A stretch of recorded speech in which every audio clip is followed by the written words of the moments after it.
Right. So thank you, everybody, for joining me. We are talking today about the fact that with SAPMA, we are creating a professional body for coatings, and that professional body will have a number of sub-chambers. We call those fields of interest. We've already had a meeting with the retailers to discuss the retail a sub-chamber, if you want, of the professional body. We have one planned coming up for suppliers. And today we're talking specifically about paint manufacturing and the fields of interest in paint manufacturing. Now, what the professional body does is it looks at an individual who's been in a job for a while, and it says that that person is a professional. And if that person is a professional, it means that they have been trained, but it also means that they are accountable, ethically and behaviorally accountable for the work that they do. So a professional body's main meat and potato product is referred to as a professional designation. In other words, recognition of your professional status at one of 4 different bands of status. But the difference, the primary difference, and we're going to be dealing with this in a bit of detail, the primary difference between a qualification you might get from a training provider and a professional designation that you might get from a professional body is that whereas the qualification can never be taken away from you, the professional designation only has a life of 3 years, after which you have to reapply for designation. And getting from one state of designation to the next state of redesignation is determined by whether or not you've participated in continuous professional development, best practice development, product knowledge development, but that you've participated in learning, lifelong learning in the area for which you've been recognized as a professional practitioner in for that 3-year period. Professionalism is the combination of established and verified competency acting together with or in concert with professional and accountable behavior at all times. The best example, and I always use this and I'm going to use it again, but the best example I can think of is this. Is the supply chain expert who works for the Guptas competent or professional? There's no question that that person is competent. I mean, they've got billions, trillions of rands out of South Africa for the Guptas over the last 20 years. So there's no question that they're competent. But no one can pretend that they're professional, because in doing it, they've stolen money from South Africa and taken it offshore. So their actions have been unethical actions, and therefore they are not accountable, professionally accountable for what they've done and how they've done it.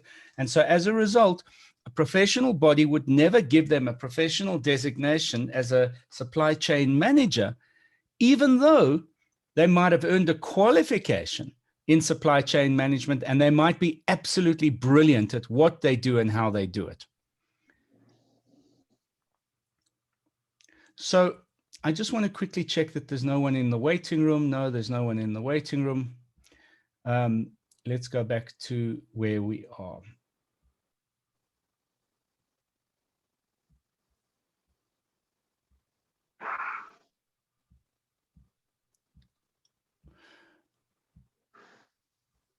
So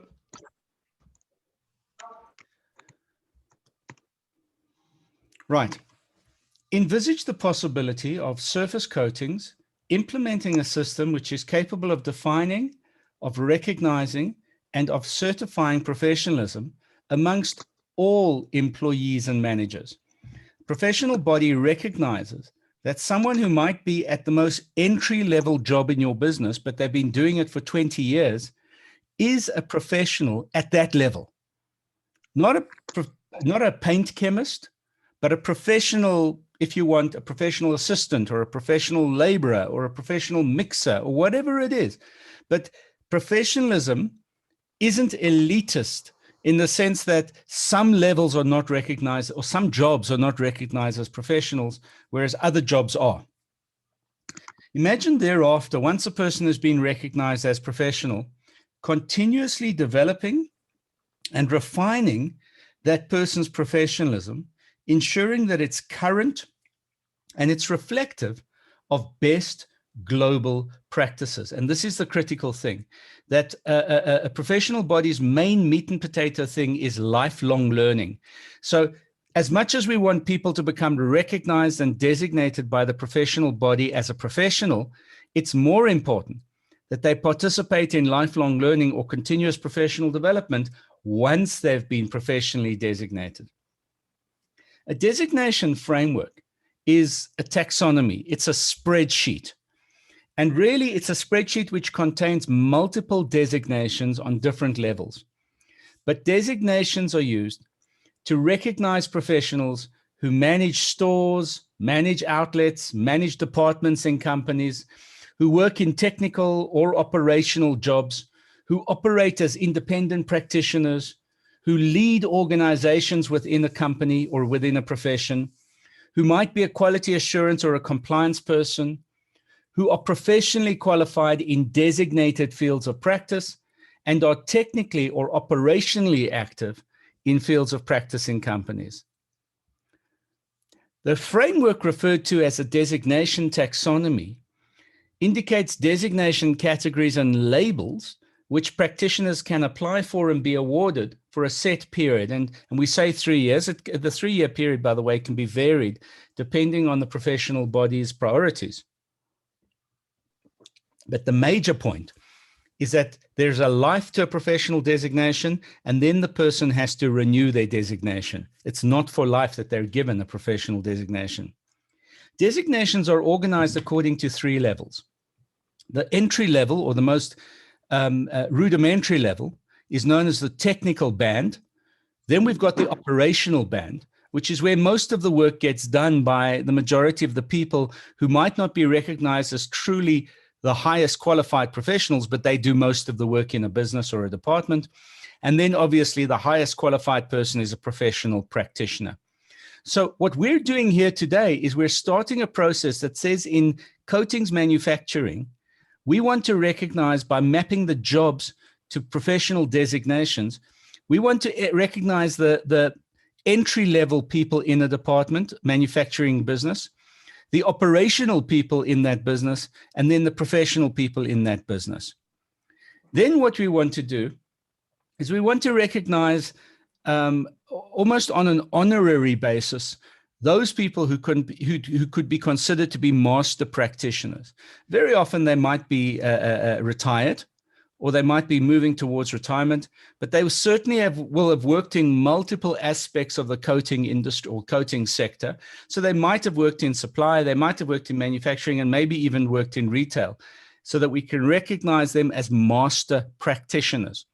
Not because we want to give them an honorary position or recognition, but because, remember, once they've got their designation, that master practitioner, they're expected to give something back to the sector.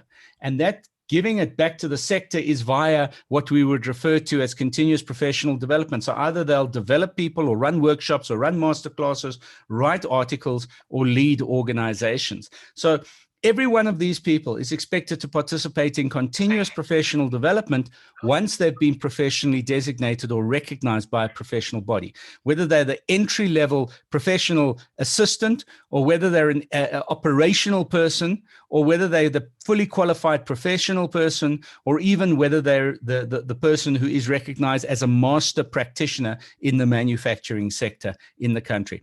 So please, it's critically important that you understand these bands, technical, operational, professional, because it's in these bands, the technical, operational, professional, where we are going to locate our designations, our recognition of professional categories of the people who work throughout your industry and in your businesses. Now, within each of these bands or levels, you can have multiple sub-levels based either on distinction or specialization where it's possible. At this stage, we aren't necessarily asking for more than one technical job in manufacturing to be recognized, one technical job in operational aspects of manufacturing to be recognized, one professional position to be recognized at this stage. Once we've got, one in each of these 3 bands done by us as a group, we've got 3 designations developed, we can develop multiple sub-designations if the need arises. So before I move on, are there any questions about this slide? And please, to ask a question or make a statement, just unmute your microphone.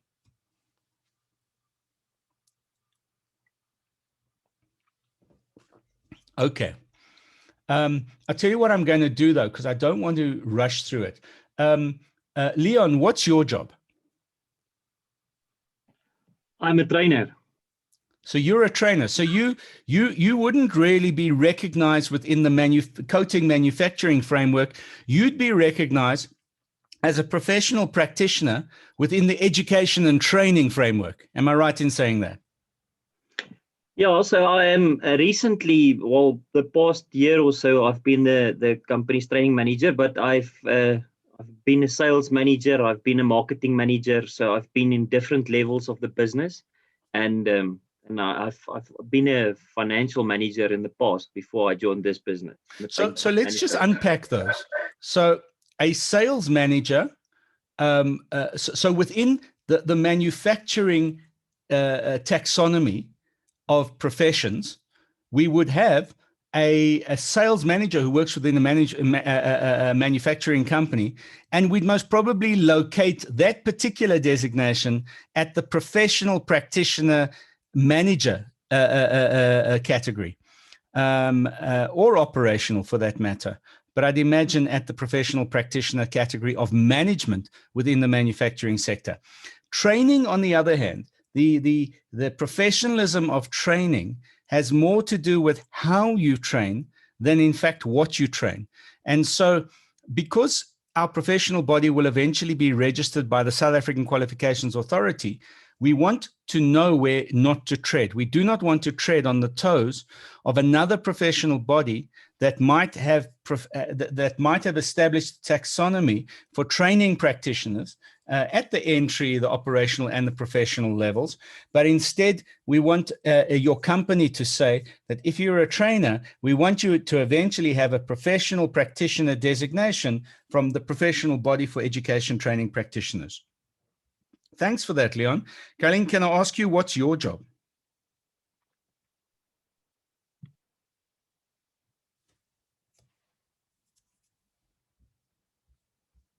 Hello? There we go. Sorry about that. Ivo, yes, I assist Promac Paints with these check functions in the organization. I also assist the company with ensuring training, ongoing training, whether it's health and safety related, or at this point, we've started the product training again, which is wonderful. So we've just this week started that. And that's basically my function within the organization. So again, you are very much aligned then to the work that Leon does. And Yes. In that respect, what we would do is this professional body would seek a memorandum of agreement with the education training professional body to make sure that the education training professional body takes care of the internal trainers who are in fact employed within the companies which are members of SAPMA. Tara, am I correct in saying that? Yes, you are. Yes, that's correct. Yes. Okay. All right. Excellent. And I think we should do that, Tara, sooner rather than later, because it's obvious then, I mean, if one looks at who's on this call today in terms of subject matter experts, it's obvious then that at least Leon and Caroline are both in the training field, maybe the HR field, but rather than the manufacturing field. So it's critically important that we are able to say to Promac, for example, you can hold Caroline accountable for her professional conduct because we have an agreement with the education training professional body, and Caroline has a professional designation as a practitioner from the education training professional body. You are here as subject matter experts, Leon and Caroline, because we anticipate that you understand the jobs, the job descriptions, and the employment protocols of the people who work in the other positions, the technical, the operational, and the professional positions within paint manufacturing itself, within the companies that you are in fact employed in. So that would be the reason you're here. So what is the relationship between a training provider and a professional body? Training providers are subservient to a professional body. They're accredited or they're recognized by that professional body. So they're accredited or they're recognized by that professional body. Their accredited qualifications are mapped against the professional body framework or taxonomy. And training providers are quality assured by the professional body itself. When we say training providers, we're saying training providers who are either internal training providers, such as Leon and Colin, or alternatively work for an external training providing company. Training providers may enjoy dual recognition in that besides being recognized offering whole SAPMA or QCTO or Council on Higher Education qualifications, they may also offer continuous professional development programs for either horizontal or vertical purposes. And let's distinguish between horizontal or vertical. Basically, when we talk about continuous professional development, we say that the first reason for continuous professional development is when a person is professionally recognized or designated at a particular level, then during that 3-year period, they're expected to participate in continuous professional development, which is based on enhancing the professional designation that they've been given. And so during that process, that is what we refer to as a horizontal model of continuous professional development.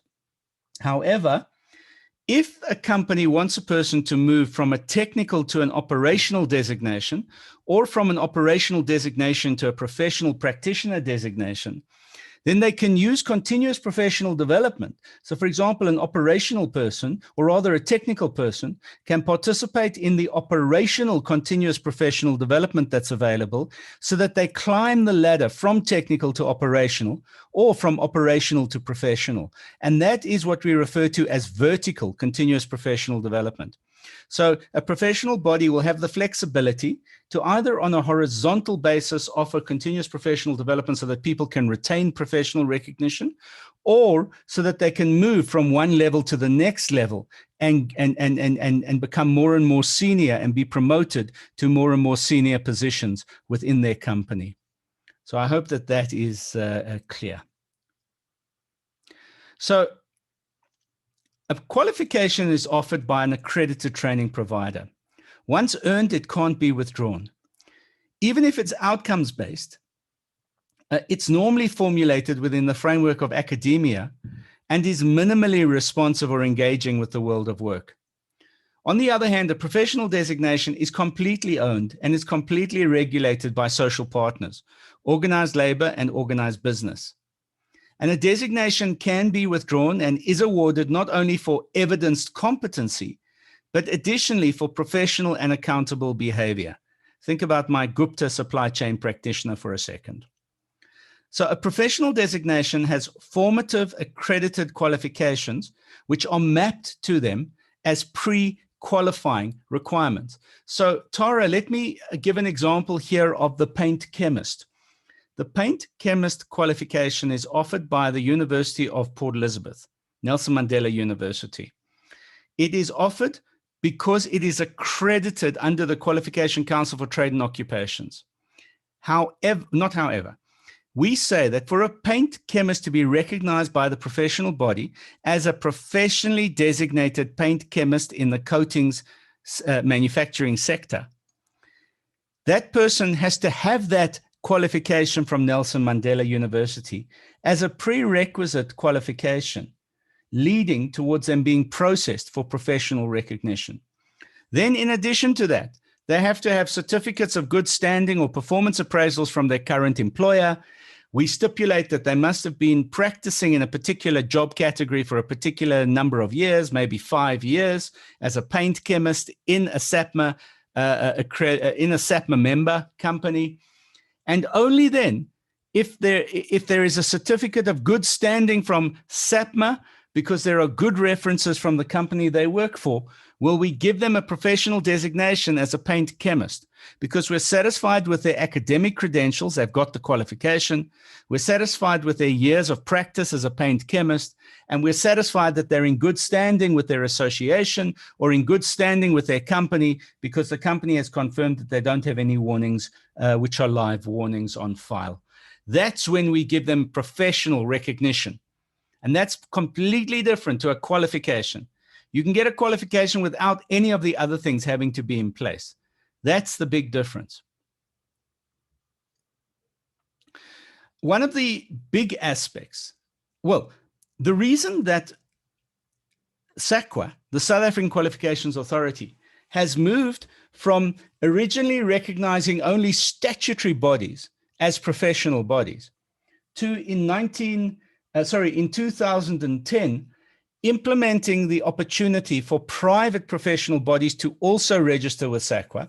And we now have about 250 of them registered with SAPMA. But the reason that they've done that is because of transformation. The idea that the closer you can get to the workplace, the closer you can become innovative and creative in recognizing people as competent and people as professional, people who maybe might not have been able to obtain a qualification. So you might have a paint mixer who's been working at Promac for 20, 30 years. They don't have a qualification, but they do the job at the technical or the operational level, as well as someone who might have come out of Nelson Mandela University as a paint chemist. And so RPL is recognition of prior learning. It is taking the outcomes that are mapped to the professional designation and measuring the person against the outcomes and saying that they've got the same competency as someone who might have sat in a classroom for 3 years at Nelson Mandela University. And therefore, we're going to give them access to being able to become recognized as a professional. We're not going to give them the qualification. We're going to give them access as if they had the qualification to the professional designation. And that's the purpose of recognition of prior learning. And the professional body's primary objective is transformation. How do we take people who ordinarily would never have been had an opportunity to be recognized as a professional and put them in a position where the work that they do speaks for itself to the extent that they can now become recognized as a professional? Any questions about this? Because this is, it's a highly, well, it's a very much discussed issue. Should we offer recognition of prior learning in the coating sector, or should we insist that people have formal qualifications? Tara, what are your thoughts in this regard? Yeah, I believe that it's necessary to have the RPL system in place, but one that's quite streamlined. We do have it for the skills program, but with Cheetah, but it's not really well defined. So we do get a lot of requests from members, as you say, that people have been in the industry for many years, but that actually don't have any formal recognition for that. So to be able to do an RPL for those kind of people and recognize them professionally, I think it would make a big difference and help people to grow and develop in their current roles. Any other comments? I agree with Tara. I think that will be wonderful for someone that has been here 25 years to give them the recognition based on experience. Louis, can I just ask a question? Yes, sir. So not meaning to be devil's advocate, but I'm just asking the question. So somebody is now sitting in a position where they've been doing their job well for so many years. So we come to them and we say, you've got the opportunity to get some recognition for your whatever you are now good at, very good at, and then you will get some sort of a role or some sort of a recognition that will entitle you to what? So the question would then be, that guy will probably expect something in return. But are we now saying that because we give him that recognition, he needs to attend continuous learning for 3 years to be able to keep that thing? Well, Louis, let's unpack what you, sorry, not Louis, Leon, let's unpack what you just said, all right? Because this is critically important. In fact, let me do this. Let me stop sharing my screen. Let me put my video on so that we're actually looking eye to eye. So you Leon, want to see me as well? So the issue is this, or the point is this. In an ideal situation where your professional body has existed for a while, your employment criteria would be on the basis that the person would have to have that professional designation, because the professional designation is an audit trail of the fact that they've got a qualification, or at least that they're competent to the level of the qualification, they've been RPL'd, and that they're in behavioral good standing with their company, and if they're a member of an association, with their association. So being in good standing means that their disciplinary record is under control. If they've had to remediate something, they've remediated it, and that they regularly go through performance appraisals, and they're fine. And that's why they become professionally recognized. So down the line, we want companies to be insisting that a person must be recognized as a technical practitioner in paint manufacturing by the professional body to be considered for employment on a permanent basis within your company. So that's the medium-term objective.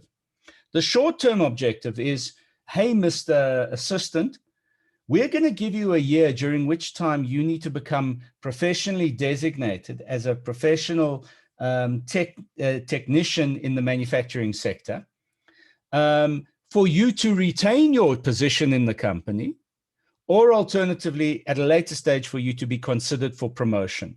So we're going to create an internal incentive system based on the fact that we only want professionally competent and professionally accountable people at every level in the company working in this company, because otherwise we've got no accountability of these people. And yes, you might say, but hold on a moment, we need to sweeten the pie, sweeten the pot. Yeah, that's absolutely up to you. But the point I'm trying to make is we're at the unfortunate stage of starting this process. Leon, if we were further on down the process, you wouldn't be asking the question. You'd be insisting that these things take place within your workplace, wouldn't you? Yeah, no, I certainly agree. And I can completely understand the value of this. I'm trying to understand from a employee's perspective. So this person is doing his job now for 25 years, and we're saying, okay, but there's a prerequisite now going forward that this job, a person needs to be able to do this, or this is the level of competency. Okay, let me answer you. Can I answer you like this? I understand your point. So ultimately, if that person has been doing the job for 20 years, they don't have a qualification, then it's HR's job to take them through a recognition of prior learning process, or to commission a recognition of prior learning process, which is really just measuring how they do their job based on the designation layout, all right? Do they satisfy the responsibilities in the designation? And at the same time, then also supplying either a performance appraisal or a reference for the individual, for the professional body to consider that person as a professional technician, and to give a certificate to the HR practitioner to give to the recipient or the beneficiary that they recognize for the next 3 years as a professional practitioner. So it's minimal PT for the individual beneficiary, but there's administration PT for the HR department to get that person professionally designated. Then CPD. Well, CPD should be nothing more than what you do in your company from a training and a development perspective with all of your staff, whether it's induction for new employees, whether it's product training for your existing employees, whether it's refresh training, you know, on product or process, et cetera, whether it's health and safety training, whether it's disability awareness training, all the stuff you've got to do in your company by law, and all the stuff you want to do because of keeping your staff productive. CPD is nothing more than that. CPD is not expecting the guy to sit in a classroom for 3 years. And CPD is what causes the guy to have to pay attention when you send him on product training, because otherwise he's not going to get a completion certificate from the trainer. And if he doesn't get a certificate of completion from the trainer that he's participated in that product knowledge training, then in fact he won't amass his CPD points, and he won't be re-registered, and he won't continue to be a professionally designated person. So the system around professional designation has to be implemented by the HR practitioner in the company. Of course, what it also does is it says to someone who is being issued with a warning, if this warning expires in 6 months' time, then you've got no problem. However, if the warning doesn't expire, or if you get another warning, you run the risk of having your professional recognition withdrawn.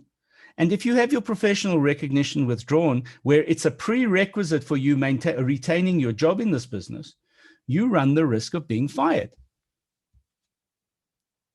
So it's as minimal or as maximum as you want to make it in terms of how people get managed in your business. And that's why it's so important that we deal with all of the jobs, not just the technician or the operator or the professional technical practitioner, such as a paint chemist, but so that we also deal with the management jobs in your sector or industry, because we want to hold your line managers accountable for how they manage so that the people reporting to them can be held accountable for how they do their jobs. And that's why it's so critically important that you, as subject matter experts or people you can nominate or recommend to us as subject matter experts, complete the entire taxonomy of designations for the manufacturing sector across all three of those bands, technical, operational, professional. So we have a full system for professional recognition in place. Because if something is missing and there are jobs, but they're not mapped to professional designations, then we haven't done our job. Okay. Yeah, you. So, Leon, I mean, I know I'm describing the big thing, you know, the big system. But in describing the big system, what I'm trying to do is talk about how ultimately the work done by a professional body is meant to be integrated into the workplace. If it remains separate from the workplace, then we are all wasting our time here.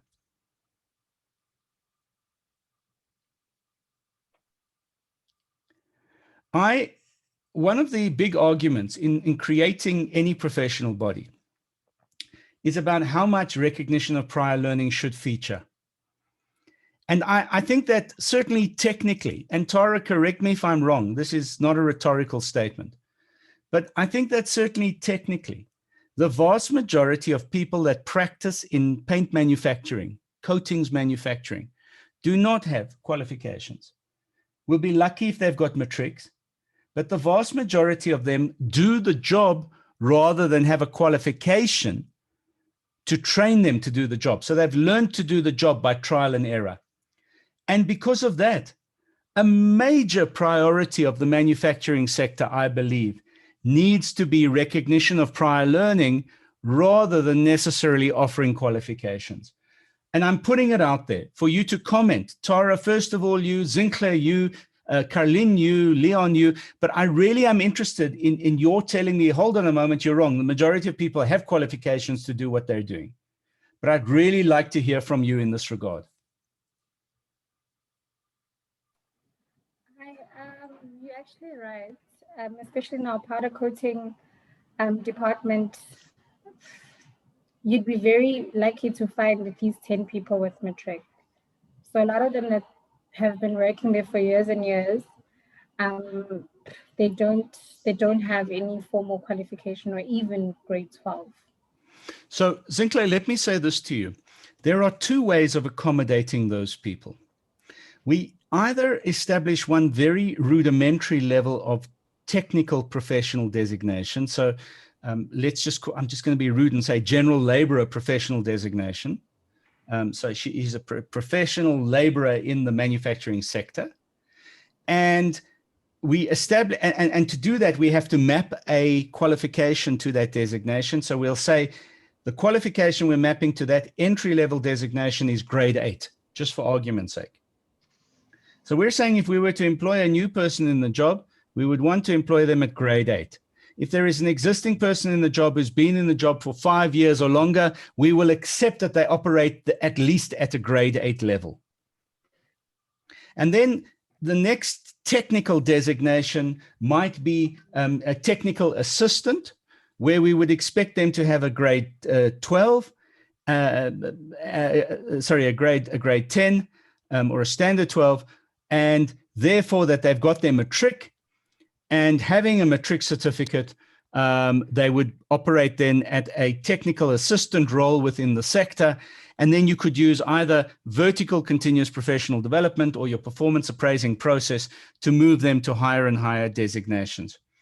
Or the third route is to say a professional technical assistant is someone who needs to be RPL'd against the outcomes of a matric certificate if they've only got a grade 8. So there are multiple routes to get to the designation where we want to give them a professional recognition so that we can make them accountable for their behavior and for how they participate in any training or awareness or product awareness training you might do over the next 3 years, for them to be re-registered as a professional.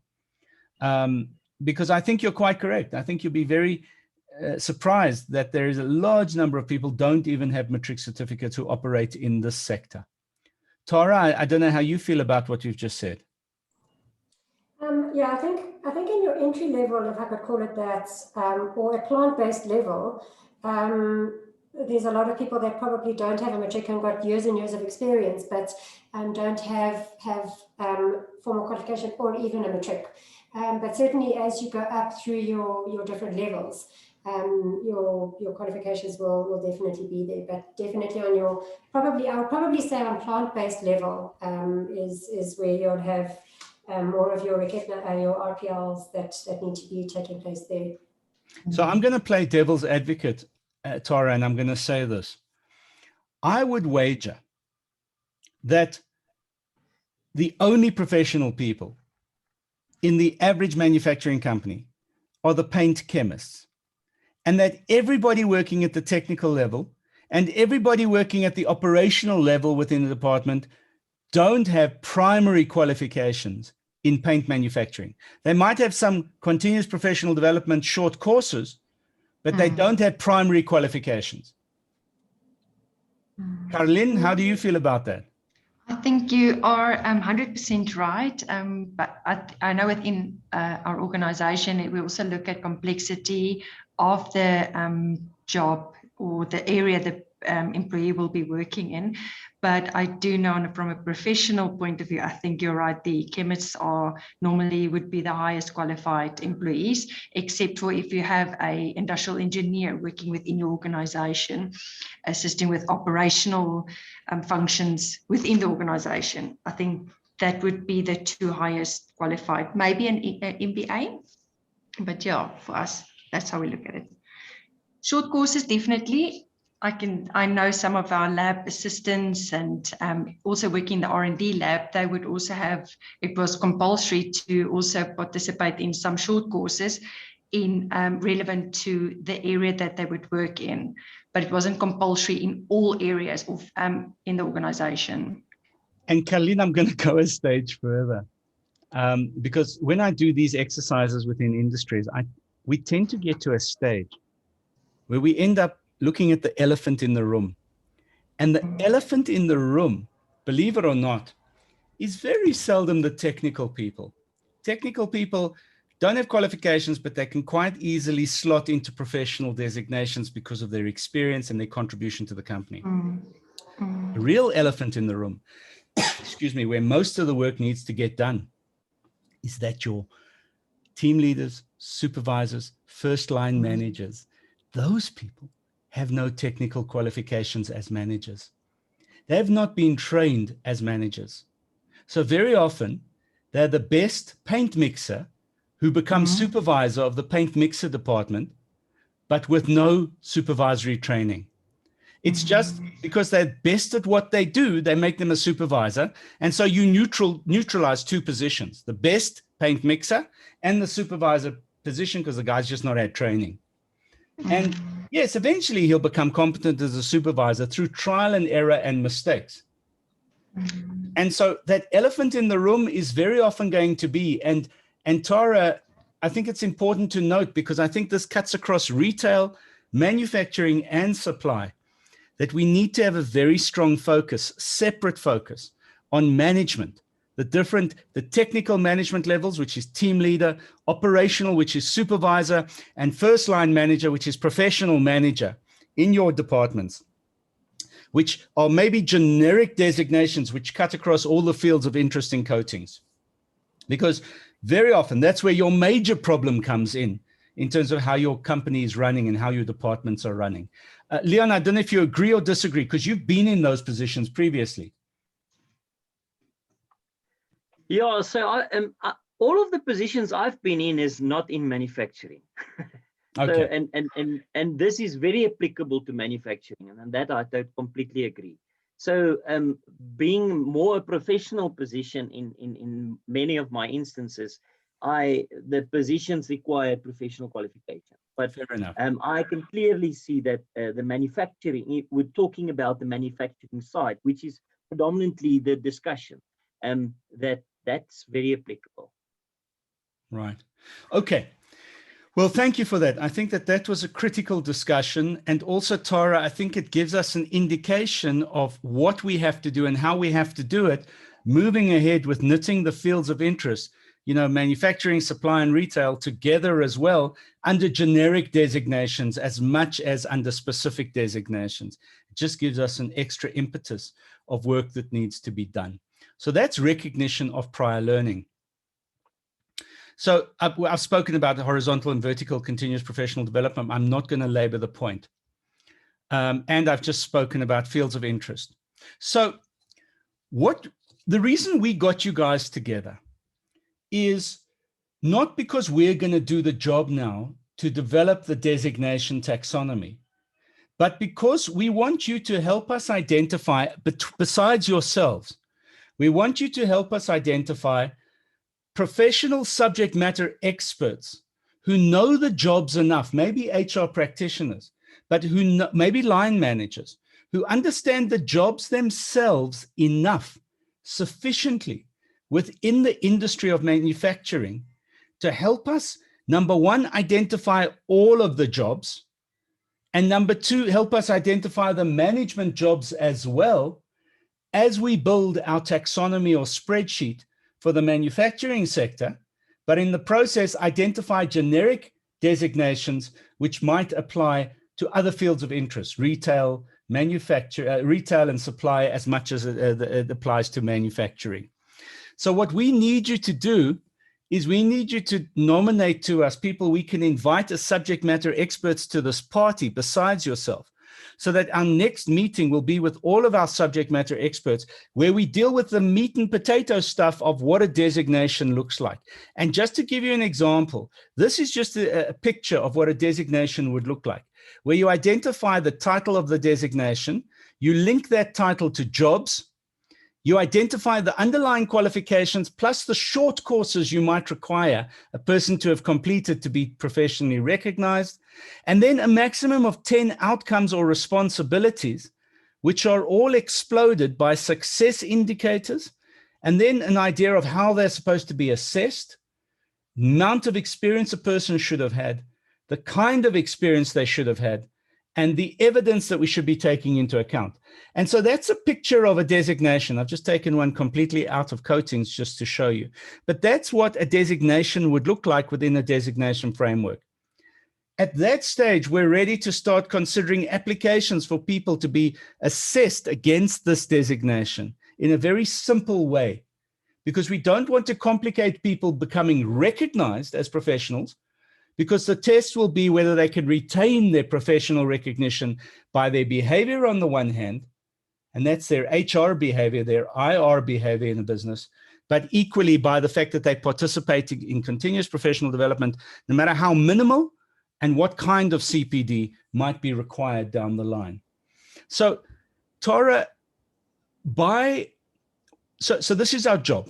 We're asking you to nominate subject matter experts for us, who are either line managers who employ staff, or HR people who write job descriptions and conduct performance appraisals, or any other person who employs or trains like you guys, or develops or disciplines for performance or behavior this was written, by the way, for the retail sector, but in any area of manufacturing sector. That's what we're asking from you. So that's why we're here. Any thoughts, any comments? Tara, am I right in saying that we want, within 2 weeks, we need to have received these nominations? Yeah, that's fine. I just want to, can you just go back to the slide before the one that you finished on now? Of course I can. For you, anything. That slide there. No, the one before, 12. Yeah. Right. So I just want to confirm, under underlying qualifications, will internal training fall under that as well? Very much so. So remember, this is very important. A professional body doesn't insist on accreditation for training and development. A professional designation doesn't insist on accreditation.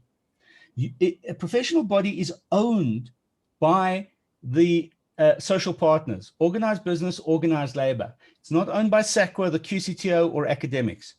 So if you as a professional body determine that a course which was offered by SAPITI in paint mixing, which might not be accredited, it might only be a one-day workshop, it might not be accredited, but it's critical to the life and times of a paint mixer, then we put that under underlying qualification. So it would be grade matric, it would be a matric certificate plus this course and that course offered by SAPITI or by this institution or any institution if there are multiple institutions offering the same workshop or continuous professional development activity. And that's sufficient. We don't need, we don't need accredited QCTO or SAPMA qualifications to be the qualifications linked to the professional designation. We need the job-related skills training programs linked to professional designation. Okay. No, that's perfect. I just wanted clarity on that as well, just to make sure that thank you. So, Carlene, I just want to come back to what you said you were doing in terms of the courses you were running internally. Even if those courses are not accredited, if you are recognized by SAPMA as an internal training provider, and SAPMA says to the professional body, we vouch for PROMAC's internal training department, they meet these criteria, then irrespective of the courses you offer, those courses will be accepted by us as a professional body for purposes of the professional designation. The person doesn't get a qualification from us. They get professionally recognized by us. That's the big difference. Wonderful. Yeah, that's the recognition. Thank you. Now, I just want to talk about money for a moment. In triple BEE, a company is expected to spend 6.3% of payroll to earn the 25 skills development points out of the 119 scorecard points in triple BEE. 25% of that 6.3% of payroll is allowed to be spent on non-accredited continuous professional development programs, short courses, and professional body activities.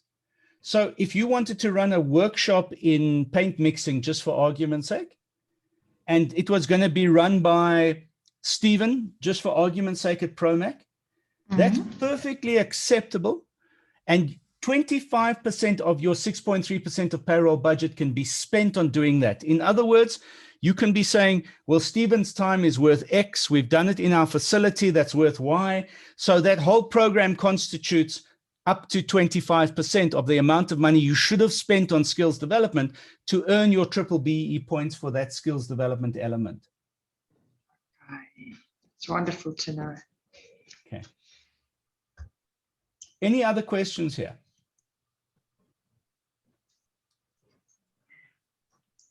All right.